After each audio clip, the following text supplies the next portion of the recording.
그래서 네, 교수님 혹시 파일 카톡에서 확인되시나요? 저기요, 잠시만요. 네.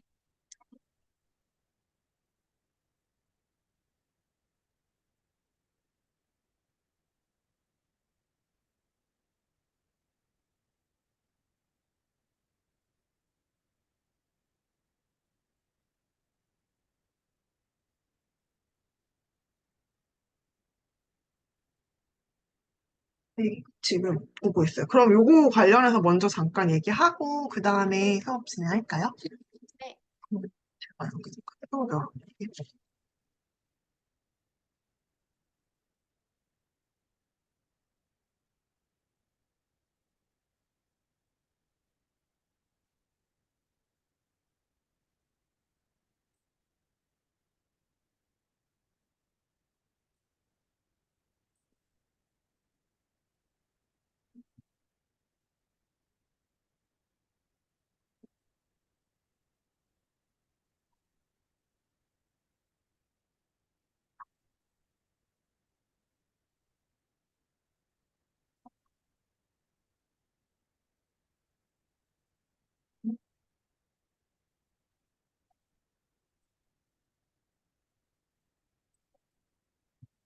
효진 선생님이 공유하시는 게 그래도 얘기하기 더 편하지 않을까요?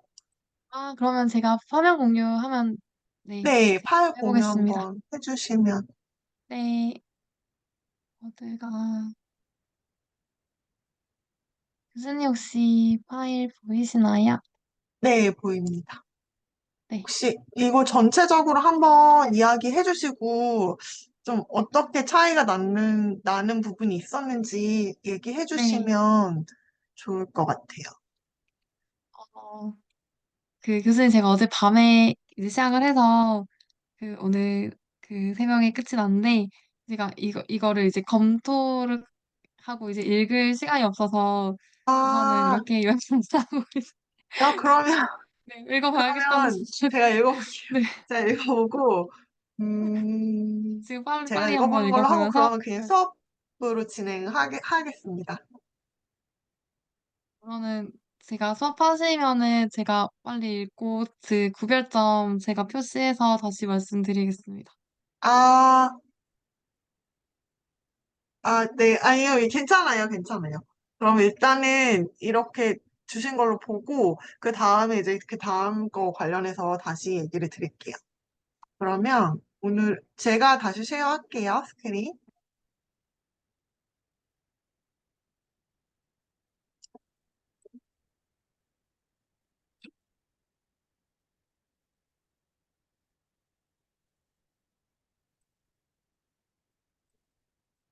오늘 이제 이야기할 부분이 연구 설계 전반적인 부분들에 대해서 이야기를 네, 할 거고, 그리고 양적 연구 방법에서 좀 기초적인 개념들, 데이터 수집이랑 관련된 좀 기초적인 개념들에 대해서 이야기하려고 합니다. 그래서 연구 설계 파트에서는 전반적으로 양적 연구랑 질적 연구가 어떻게 다르고, 어떠한 세계관을 바탕으로 하는지에 대해서 이야기를 할 거고, 네, 이거는 약간 그 박순희 교수님 하시는 파트랑 좀 겹칠 수도 있을 것 같아요. 근데 네. 어쨌든, 어, 최대한 빨리 넘어가도록 하겠습니다. 알겠습니다. 음, 저는 처음이니까 네, 네. 다 도움 될 것 같습니다, 교수님. 네, 알겠습니다. 저희 이 슬라이드는 예전에 한번 봤었던 슬라이드죠. 양적 네, 연구랑 이제 질적 연구가 어떻게 접근 방식이 다른지에 대해서 이야기를 했었는데, 연구에 대해서 이렇게 두 가지 다른 약간 접근 방식이 있다고 이야기를 드렸었습니다.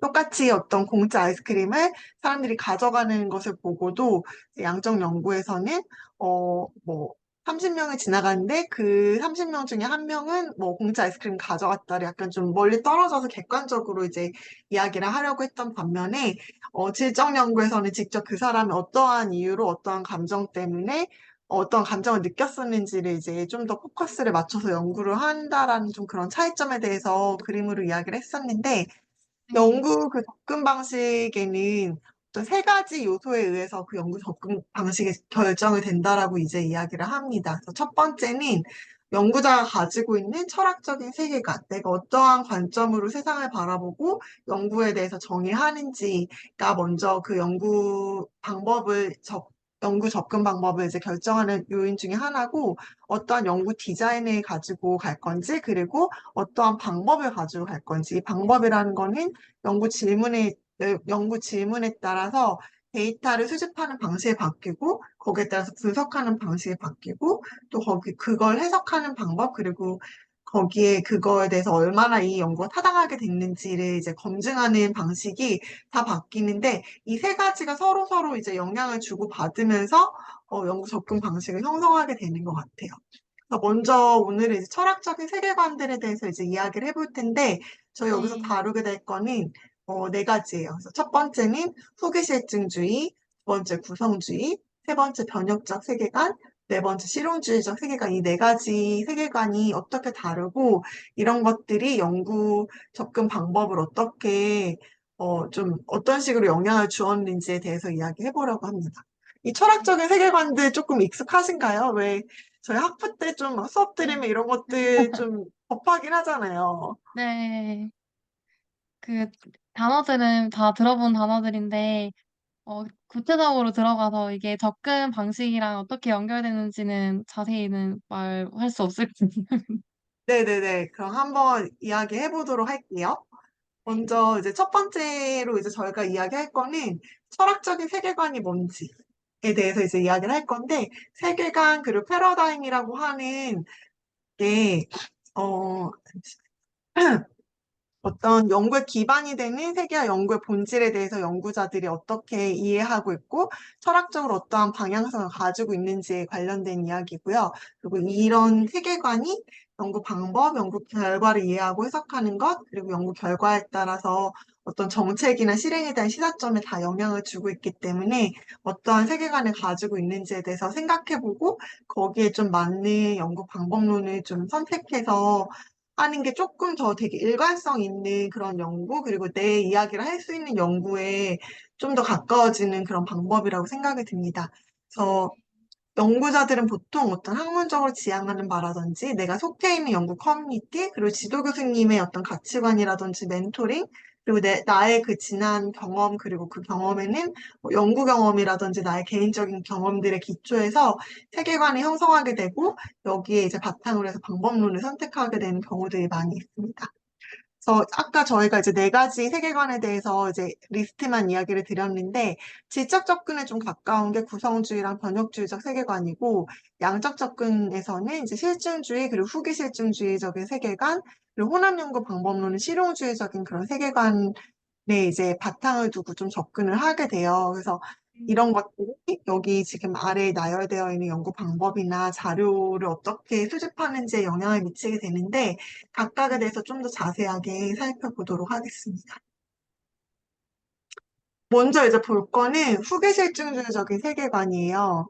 네, 네, 여기서 지금 후기가 붙어 있고, 그리고 실증주의적 세계관이라는 이제 말이 같이 결합되어 있잖아요. 그래서 원래 네, 먼저 이제 이해해야 될 거는 실증주의적 세계관이 뭐고, 그게 후기 실증주의적 세계관이 되면서 이제 어떻게 바뀌었는지에 대해서 좀 이야기를 해볼 텐데, 먼저 실증주의적 세계관에서는 어떤, 연구에서 좀 객관적인 지식이 존재한다라고 이제 가정을 하고 있습니다. 그리고 절대적인 지식이 존재하고, 우리는 그것들 어떤 객관적인 입장에서 밝혀내는 일을 해야 된다라는 게 이제 후기 실증주의인데, 여기에 이제 이후에 이제 나타난 해석주의라든지 비판 이론 같은 다른 세계관이 이제 결합이 되면서 네, 지식을 획득하고 이제 개선하는 방법에 대해서 조금 더 유연한 접근 방식을 취하게 된 게 후기 실증주의적 세계관이라고 보시면 됩니다. 근데 이제 어쨌든 기본적인 그런 그 기저에 깔려 있는 것들은 어떤 경험적인 관찰, 그리고 과학적인 방법,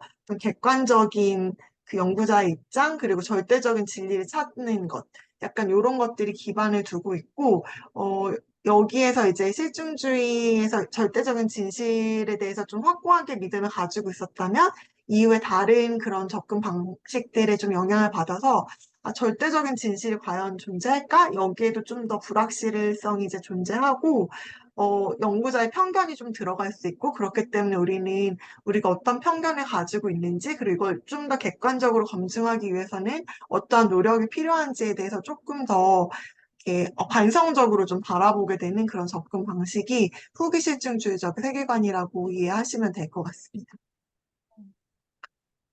그래서 실증주의랑 후기 실증주의를 좀 같이 비교해서 이야기를 해보자면, 실증주의는 어떤 지식을 경험적인 관찰이라든지 과학적인 방법으로 이제 이해하려고 하는 게 이제 지식의 원천이다라고 이제 이야기를 하고 있고요. 후기 네, 실증주의에서는 이렇게 경험적인 관찰이나 과학적인 방법도 중요하지만 여기에서 좀 더 주관적이고 해석이라든지 이런 것들이 허용이 된다라는 조금 더 유연한 의미의 그런 관점을 가지고 있습니다. 그리고 객관성 같은 경우에도 실증주의에서는 객관성을 굉장히 강조하고 연구에서 어떤 개인적인 편견이 들어가서는 안 되고 이것이 최소화되어야 된다라고 이야기를 하지만 호기 네, 실증주의에서는 완전히 우리가 객관적으로 어떤 실체를 바라보는 건 좀 어렵고 우리가 연구자가 편견을 가지고 있고 거기에 연구에 영향을 받을 수 있다는 것 자체에 대해서 좀 인정해야 된다라는 것을 이제 이야기하고 있는 것이 호기 실증주의적인 접근입니다. 가치 중립성도 역시 마찬가지로 객관성을 강조하기 때문에 연구자의 어떤 개인적인 가치관이나 신념이 연구에 영향을 미치지 않는다라고 보고 그렇게 하지 않으려고 했던 게 이제 실증주의였던 반면에 후기 실증주의에서는 이러한 한계에 대해서 좀 인정하고 우리가 가지고 있는 가치나 신념이 연구에 영향을 미칠 수 있다는 것을 인정하고 여기에 대해서 좀 더 우리가 반성적으로 고찰하고 좀 더 투명하게 어떻게 하면 연구자의 어떤 시각이나 가치관에 대해서 우리가 고찰할 수 있을지에 대해서 좀 더 연구하게 되는 그러한 네, 접근 방법을 가지고 있습니다. 그 검증 가능성 및 반증 가능성에 대해서는 우리가 어떤 경험적인 테스트를 위해서 주장과 이론을 검증하고 확인하고 이걸 또 반증할 수 있어야 된다라고 접근하고 있고, 후기 실증주에서도 역시 이러한 접근 방식을 취하지만, 일부분에 대해서는 우리가 반증하기 어려운 그런 연구의 측면도 있다라는 것을 인정하고 있습니다. 이론 구축에서도 우리가 실증주에서 이론 구축에 대한 것을 굉장히 강조하고 과학 이론은 어떤 현실과 되게 가까운 근사치라고 보는 반면에 후기 실증주에서는 이러한 이론에 좀 허점이 있고 우리가 계속해서 이것들을 개정해 나갈 수 있는 그런 대상이라는 것에 이제 초점을 맞추고 있고 마지막으로 역사적 맥락에 관해서도 이전의 실증주에서는 역사적 사회적 맥락을 그렇게 크게 고려하지 않았다면 후기 실증주에서는 어떤 역사적 사회적 맥락에 따라서 연구가 영향을 받을 수 있고 여기에 대해서 우리가 고려해야 한다는 입장을 취하고 있습니다. 여기서 좀 이러한 그런 네, 접근 방식이 좀 변하게 되면서 좀 네, 가장 핵심적으로 좀 변하게 된 것이 무엇이냐면 여기 마지막 거에 보면 객관성을 유지하기 위해서는 연구 방법이나 결론에 있어서 어떤 편향이 바이어스가 존재할 수 있고 네, 우리가 어느 정도의 바이어스를 가지고 있고 여기에 대해서 이제 연구에서 좀 고찰하는 걸 되게 중요하게 여기는 게 좀 후기 실증주의적인 세계관에서 핵심이라고 저는 생각하고 있거든요. 그래서 네, 이 연구가 얼마나 타당한지, 그리고 얼마나 네, 우리가 신뢰할 만한 것인지에 대한 검증이 좀 더 중요해졌다라고 보시면 될 것 같습니다. 그래서 네, 연구에서 확립된 증거가 완전하지 않고 이건 불완전할 수 있고, 지식은 어떤 절대적인 것이 아니라 추정적인 것이기 때문에 여기에 대해서 우리가 편향의 정도를 고찰하는 것이 중요하다라고 이제 보고 있는 게 후기 네, 실증주의적 관점이고 이게 오늘날 음, 양적 연구에서 좀 그 가치관에 좀 기반이 된다라고 생각하시면 네, 될 것 같습니다. 네, 그래서 저희가 그 양적 연구에서 이야기했던 것 중에 하나가 네, 양적 연구는 연역적인 접근 방식을 취한다고 했었잖아요. 네, 여기서 또 어떤 주장이 있고 그 주장을 이제 검증해 나가는 과정이라고 보고 네, 데이터나 이제 증거에 의해서 정보를 수집해서 그 상황에 대해서 이제 인과관계를 우리가 검증해 나가는 과정이 약간 양적 연구 방법에서 이제 추구하고자 하는 그런 지식을 네, 검증하는 과정입니다. 이에 반해서 구성주의적인 세계관은 어, 여기 보시면 네, 지식은 개인이 자신의 경험, 관점, 그리고 환경과의 상호작용을 통해서 구성해 나가는 것이라고 보고 있어요. 그래서 네, 객관적인 실체가 존재하는 게 아니라 각각 개인들이 가지고 있는 어떤 관점에 따라서 지식이 구성되는 것이기 때문에 질적 연구에서는 어떤 객관적인 지식을 검증하는 것이 아니라 개인들이 세상을 경험하고 해석하는 과정을 이해하는 데 좀 더 초점을 맞추게 됩니다. 그래서 네, 좀 하나의 어떤 지식을 그런 객관적인 그런 지식을 발견하는 것보다는 어떤 의미의 다양성, 사람들이 어떻게 자신의 경험을 통해서 현상을 이해하는지, 약간 이런 것들에 네, 좀 더 관심을 가지게 되고, 진압적인 과정을 통해서 사람들이 가지고 있는 주관적인 의미를 이해하고, 여기서 어떤 의미의 패턴이 있는지를 좀 찾아내는 그런 과정을 거쳐서 지식을 형성하고자 합니다. 그리고 개인적인 의미는 이 네, 사람들이 가지고 있는 개인적인 경험, 그리고 어떠한 역사적 맥락이라든지 어떤 사회에 속했는지에 따라서 이 사람이 세상을 바라보는 관점이 다 달라질 수 있고, 거기에 따라서 이 사람이 구성해 나가는 지식이 다 바뀌어질 수 있기 때문에 연구자는 이러한 것들에 대해서 좀 더 관심을 더 깊게 가지고 이걸 이해하려고 하고요. 네, 그래서 연구에서는 연구 참가자의 시각을 충분히 반영하는 게 중요하기 때문에 질문을 던질 때도 좀 더 개방적이고 일반적이고 포괄적인 질문을 통해서 연구자들이 자기의 어떤 시각을 좀 더 공유할 수 있도록 네, 유도하려고 하고 있습니다. 그리고 여기서도 연구자 본인도 이제 경험이나 배경에 따라서 연구자의 어떤 관점에 따라서 이런 개개인들의 의미를 해석하는 방식이 또 다 달라질 수 있기 때문에 본인이 네, 어떠한 가치관을 가지고 있고 어떠한 백그라운드를 가지고 있는지에 대해서 설명하는 게 연구를 이해하고 그 지식을 이해하는 데서 되게 중요하다라고 이야기를 해서 연구에서 네, 이게 약간 한 섹션으로 연구자 음, 개인에 대해 설명하고 있는 섹션이 포함되어 있는 질적 연구들이 네, 많이 있습니다. 네, 그래서 구성주의랑 후기실증주의를 조금 더 비교를 해보자면, 네, 후기실증주의에서는 객관적 지식을 추구하지만 주관성 해석을 허용하는 정도라면, 구성주의에서는 지식은 주관적이고 맥락에 따라 변한다라고 해서 약간 그 관점이 더, 그 구성주의에서는 조금 더 주관성을 되게 강조하는 네, 그런 네, 입장이라는 걸 알 수 있고요. 그 후기실증주의에서 현실이라는 게 하나의 객관적인 현실이 존재한다면, 네, 구성주의에서는 다양한 주관적인 현실이 존재한다라고 이해하고 있습니다. 네, 그리고 객관성에 대해서도 연구자는 객관성과 중립성을 추구하지만 어떤 편견이 있을 수 있다는 것을 인식하는 정도로 호기실증주의는 객관성에 대해서 인식한다면 구성주의에서는 과정에서 연구자가 주관성을 가지고 오는 존재이고 여기에 대해서 리플렉션하고 반성하는 거에 대해서 좀 더 중점적으로 다루고 있다라는 게 조금 차이가 있습니다. 그리고 일반화 가능성에 대해서 후기실증주의는 항상 어떠한 것들을 우리가 좀 더 넓은 모집단에 대해서 일반화시킬 수 있는지, 내가 발견한 법칙이 얼마나 일반화될 수 있는지에 좀 관심을 가진다면, 구성주의에서는 일반화하는 거에 대해서 그렇게 관심을 크게 갖지 않습니다. 그래서 결과는 되게 주관적이고 맥락에 따라 다 달라질 수 있기 때문에 항상 일반화되진 않을 수도 있고, 지식이 꼭 일반화될 필요가 없을 수 있다라고 이제 생각하고 있는 게 구성주의적인 네, 관점입니다. 그리고 맥락 같은 경우에서도 후기실증주에서도 맥락에 대해서 고려를 하지만 여기에 대해서 그렇게 깊이 들어가지 않는 반면에 구성주의에서는 맥락이 의미 생성에 굉장히 중요한 영향을 미친다라고 생각하고 거기에 대해서 좀 더 깊이 있게 다루고 있다라는 좀 그런 차이점이 있습니다. 차이점이 좀 느껴지시나요? 네, 좀 어떤 그런 가치관이 본인의 네. 추구하는 약간 세상을 이해하는 관점이랑 좀 더 비슷하다고 생각하세요? 저는 구성주의에 가까운 것 같습니다. 좀 네, 더 지식이 주관적이고 개개인의 어떤 의미가 좀 더 중요하다라고 보시는 거죠.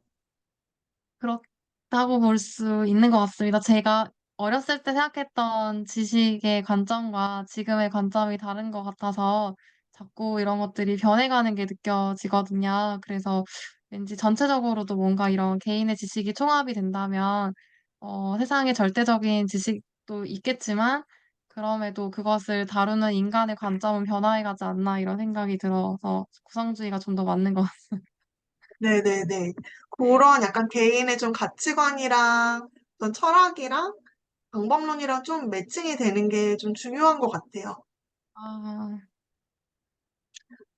그래서 지금 네, 제가 아까 연구자의 위치에 대해서 질적 연구에서는 좀 되게 중요하게 생각한다고 했는데, 여기 네, 보시면 이게 지금 영어로 되어 있는 글이긴 하지만, 네, 포지셔널리티 스테이먼트라고 해서 연구자가 어떠한 백그라운드를 가지고 있는지 설명하는 섹션이 들어가거든요. 이거 네, 한번 읽어보시겠어요? 네, 잠깐 시간 드릴게요. 한 5분 네, 정도? 제목 한번 읽어보시고, 네, 앱스트랙 잠깐 좀 보시고, 그 다음 네, 포지셔널리티 스테이먼트가 어떻게 들어가는지 한번 보시면 될 것 네. 같아요.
이거 이제 그 개인적 배경에 관해서 이렇게 서술되어 있다는 예시라고 보면 될까요? 네네네, 그렇게 보시면 될 것 같아요. 이게 지금, 네, 어, 그, 인터내셔널 스칼라, 그러니까 미국에 있는, 외국인들, 외국인 네, 연구자들의 어떤 work-life balance에 관련된 연구잖아요. 그렇기 때문에 연구자가 이런 영어도 할 줄 알고, 차이니즈도 할 줄 아는 그런 백그라운드를 가지고 있고, 이게 연구자들이 인터뷰하는 데 있어서 어떻게 작용하는지, 그리고 세컨 어떨 같은 경우에도 ethnic minority여서 약간 백인이나 뭐 그런 네, 주류 인종이 아니라 약간 마이너리티 인종이기 때문에 네. 이러한 이러한 연구에 있어서 어떠한 이런 게 어떻게 영향을 미칠 수 있는지에 대해서 좀 자세하게 설명하고 있죠. 그런 인종적인 백그라운드라든지 아니면 네. 뭐 랭귀지 그런 백그라운드가 연구에 어떻게 영향을 미치고 있는지 그래서 이런 것들에 대해서 되게 연구에서 예전에 양적 연구 같은 경우에서는 약간 연구자가 좀 드러나지 않는 그리고 아, 되게 객관적인 좀 그런 시각으로 좀 전달하려고 하는 거였다면 약간 네, 우리 백그라운드가 이러이러하니까 이걸 좀 참고해서 우리 연구를 읽어봐. 약간 이렇기 때문에 우리가 어떠한 네. 편견을 가질 수도 있고 아니면 연구에 이런 도움이 될 수도 있을 것 같아를 연구에 되게 솔직하게 표현하는 아, 거죠. 그래서 약간 이러한 포지셔널리티 스테이먼트가 네. 요즘에 나오는 질적 연구에서는 많이 들어가 있는 것 같아요. 아, 만약에 뭐 효진 선생님이 특수교육과 관련돼서 좀 질적 연구를 한다고 할 때도 네, 본인이 뭐 특수교육 학교 교사로서의 가지고 있는 그런 백그라운드라든지 이런 백그라운드로 인해서 어떠한 점이 연구자들에게 연구하는 대상들에게 좀 더 친밀하게 다가갈 수 있는 그런 장점도 있을 수 있고 하지만 네, 교사라는 네. 백그라운드나 경험으로 인해서 어떠한 편견이 생길 수 있는지 약간 이런 것들에 아, 대해서 고찰하고 적어주는 거죠. 아, 굉장히 상세하네요.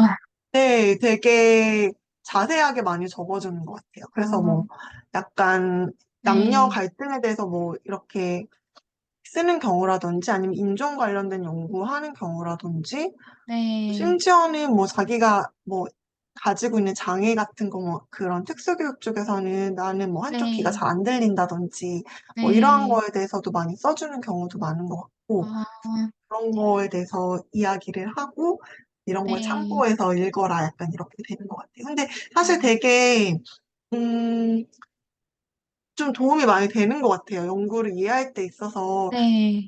네, 그 효자 선생님이 얘기한 것처럼 본인이 가지고 있는 경험에 따라서 내가 관심 네, 있는 주제도 다를 수 있고, 네, 내가 보는 시각이 또 다를 수 있잖아요. 세계를 보는 네, 가치관이라든지, 연구에서 내가 말하고 싶은 메시지 같은 것들이 되게 영향을 많이 받을 수 있기 때문에, 아, 연구자의 좀 백그라운드에 대해서 이해할 수 있도록 네, 이야기해 주는 게 좀 도움이 된다라고 보는 것 아, 같습니다. 네, 그리고 또 다른 질적 연구에서 좀 대표적인 세계관 중에 하나가 네, 번역 세계관이에요. 번역적 네, 세계관인 어떤 개개인이 가지고 있는 의미를 이해하는 거에서 좀 더 나아가서 네, 어떤 사회에서 소외된 개인, 그리고 차별, 억압, 권력, 지배, 사회적 정의, 약간 이런 것들에 좀 더 관심을 가지고 이런 거에 대해서 네, 우리가 이해하고 세상을 좀 번역시켜야 된다라는 그런 아, 좀 더 네, 급진적인, 진취적이고 세상을 좀 더 도전해야 네, 되고 우리가 약간 소외되어 네, 있는 사람들의 이야기를 양지로 이제 가져와서 이야기를 아, 해주고 그걸 통해서 우리가 사회를 바꿔야 된다라고 이제 이야기하는 그러한 세계관을 가지고 있는 네, 연구자들의 그 가치관들이거든요. 그래서 이러한 연구들이 또 질적 연구에 되게 큰 주류로서 작용을 하고 있습니다. 그래서 어떤 이론이나 법칙 중심적인 어떤 일반적인 이야기를 하는 것보다 좀 더 네, 소외되어 있는 사람들의 목소리를 듣는 거에 관심을 가지고 있고, 현실을 네, 변화시키는 인간의 능동성 개입 같은 것들을 강조하는데, 음, 그래서 연구 주제 같은 경우에도 어떤 억압되어 있는 삶, 그리고 억압에 대한 저항, 도전, 변혁을 위한 전략들이 이제 주제가 되고요. 연구자의 역할은 연구 참가자들의 목소리를 우리가 대변해야 되고, 연구 과정에서 연구 대상이 소외되지 않도록, 소외가 되게 좀 중요한 핵심적인 키워드라고 네, 보시면 됩니다. 네, 그리고 연구와 함께 어떤 정치적인 변화, 그리고 사회적인 변화가 함께 가야 된다라고 주장하고 이것들이 약간 음, 탁상공론에서 그치지 않고 우리가 좀 네, 변화를 주도해 가야 된다라고 이야기하는데 이거에 이제 좀 바탕을 대고 있는 그런 이론들을 보시면 뭐 비판 이론, 마르크스주의, 페미니즘, 인종과 민족적 소수자, 그리고 장애인, 성적 소수자들에 관련된 연구들이 좀 이러한 가치관을 같이 가지고 가는 네, 경우들이 많은 것 같아요. 네, 그래서 이런 번역적인 세계관이 있다는 걸 이해하시면 될 것 같고, 그리고 네, 마지막으로 실용주의적 세계관인 어떤 철학관이나 그런 가정에 기반하지 않고 연구 수행에 있어서 양적이나 질적 방법론이 좀 필요에 따라서 실용적으로 자유롭게 차용할 수 있다라고 이제 보고 있고, 네, 어떤 게 정말로, 우리한테 도움이 되고, 어떠한 방식이 우리의 문제를 해결하는지 좀 도움이 되는지, 거기에 좀 더 포커스를 맞추고 있는 그런 방식인 것 같아요. 그래서 요즘에 뭐 미국에서 최근에 좀 많이 논의가 됐었던 게 뭐, What Works Clearing House라 그래서 여러 가지 우리가 네, 뭐 교육 방식들 중에서 어떠한 방식이 진짜 우리 문제를 해결하는지 도움이 되는지 이거에 네, 대해서 되게 철저하게 검증하고 그 검증하기 위해서는 양적 방법, 질적 방법을 모두 사용해서 좀 문제를 해결하는 데 도움이 되는 것들을 우리가 찾아내자라고 네, 하는 그런 것들이 이제 좀 실용적인 세계관에 가깝다라고 할 수 있습니다. 아, 그 연구 문제를 이해하기 위한 가능한 모든 접근 방식을 사용한다라는 게 약간 좀 앞에 두 방식이 좀 결합되기도 하면서 좀 네, 그런 철학적인 세계관이랑은 조금 더 거리가 있는 그러한 네, 방식이라고 보시면 될 것 같아요. 그래서 이제 여기에 기반해서 이제 보시면 네, 질적 연구에서도 이렇게 리서치 패러다임이라고 해서 내가 네, 어떠한 철학적인 세계관을 가지고 있는지에 대해서 아, 설명해주고 시작되는 네, 경우들이 좀 있어요. 그래서 아, 여기도 보시면 그런 것들을 어떻게 쓰고 있는지 네, 나는 변혁적인 그런 패러다임을 네, 가지고 이 연구를 수행했고 변혁적인 네, 패러다임은 뭐고 그리고 또 약간 다른 관점으로는 네, 약간 이런 것들을 뭐 네, 이런 식으로 어쨌든 그런 철학적인 세계관에 대해서 좀 설명해주고 이거에 네, 대해서 내가 이러한 세계관에 기반해서 이제 이 질문에 대해서 문제를 풀어가겠다라고 이제 이야기를 네, 하는 그런 어, 관점이라고 보시면 될 것 같아요. 네, 그리고 두 번째도 보시면 여기서도 그런 실용주의적 세계관에 대해 가지고 있고 여기에 네, 대해서 좀 설명해주고 그 다음에 넘어가는 거예요. 그래서 나는 믹스 아, 메서드를 쓸 거다라는 게 메서드 네, 섹션에 들어갈 수도 있고 네, 아니면 이론적 배경 섹션에 들어가는 경우도 있습니다. 아, 이런 식으로 이제 되게 되고 네, 그래서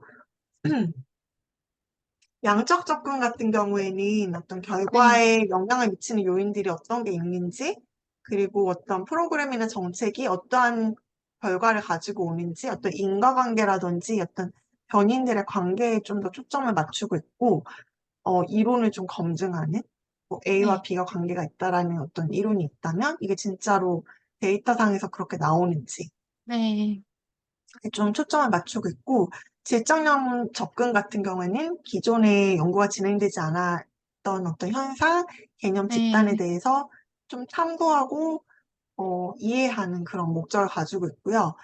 기존의 네, 이론이 적용되기 어려웠던 어떤 좀 소수 집단에 대한 탐구나 이해하는데도 질적 접근이 많이 사용되고 있습니다. 네, 약간 통계 같은 경우는 사실 되게 많은 사람들의 데이터를 가지고 와서 이걸 평균적으로 봤을 때 무엇인지 약간 일반적인 접근 법칙을 찾아낸다라면 네, 좀 거기에서 소수자들의 데이터는 그 약간 아웃라이어 취급을 받기가 되게 쉽거든요. 뭐 예를 들어서 특수교육을 아, 받는 학생들 같은 경우에는 전체 네, 통계를 가지고 그 분포를 보면 그 네, 평균적인 스토리에서는 소외되는 경우들이 많기 때문에 이러한 네, 것들을 참고할 때에는 좀 질적 접근이 더 맞는 아, 경우들이 많이 있는 것 같아요. 네, 그리고 혼합 연구적 접근은 약간 이 한쪽만으로는 연구 문제를 충분히 이해하기 어려울 때 선택하게 되는 그런 접근이라고 보시면 연구 문제와 질문과 관련해서 이렇게 보시면 될 것 같고요. 네, 그 개인적인 어떤 경험에 비춰서 연구 접근 방식을 선택하려고 한다면 또 네, 양적 접근을 선택하는 사람들은 좀 뭐 통계 아니면 컴퓨터 프로그래밍 같은 훈련이 많이 되어 있고 좀 과학적으로 글 쓰는 거에 대해서 좀 트레이닝이 많이 된 사람들 그리고 좀 네, 체계적인 과정을 따르는 게 좀 편안한 사람들 약간 이런 걸 선택하면 좀 더 유리한 것 같고 질적 접근 같은 경우는 어떤 개인의 경험에 대해서 우리가 이해할 수 있도록 도와줘야 되기 때문에 문학적으로 글 쓰는 좀 글쓰기의 역할이 더 중요한 것 같아요. 아, 숫자로 얘기해 주는 게 아니기 때문에 얼마나 내가 자세하게 글로 잘 표현할 수 있는지가 좀 중요하기 네, 때문에 글을 잘 쓰는 것, 그리고 인터뷰하고 좀 관찰하는 그런 것들이 되게 중요하고, 네, 그리고 연구자의 좀 재량에 따라서 글의 퀄리티가 많이 달라지기 때문에 그런 네, 연구자의 재량이 뭐 네, 창의적이고 혁신적이고 문학적인 글쓰기에 좀 소질이 있는지, 이런 것들이 좀 아, 반영되는 경우들이 많은 것 같아요. 그래서 네, 약간 미국에서 네, 연구한 그 유학 갔다 오신 네, 분들이 양적 접근이 좀 많은 경우가 약간 여기 네, 언어적인 데서 좀 한계를 많이 느끼는 경우가 많아서 어, 영어로 글쓰기라든지 영어로 인터뷰하는데 네, 좀 부딪히는 경우들이 많아서 약간 네, 양적인 접근 방식을 반강제적으로 취하게 되는 경우들이 예전에는 좀 많았던 것 같아요. 아, 그리고 약간 본인이 좀 사회 정의라든지 아니면 사회 네, 혁신 이런 거에 좀 더 관심이 있다라고 하는 경우에 지적 접근을 취하게 되는 경우가 많고, 아, 호남 연구 같은 경우에는 양적 연구, 네, 질적 연구를 둘 다 할 줄 알아야 되기 때문에, 네, 좀 더 어려운 경우는 많은 것 같아요.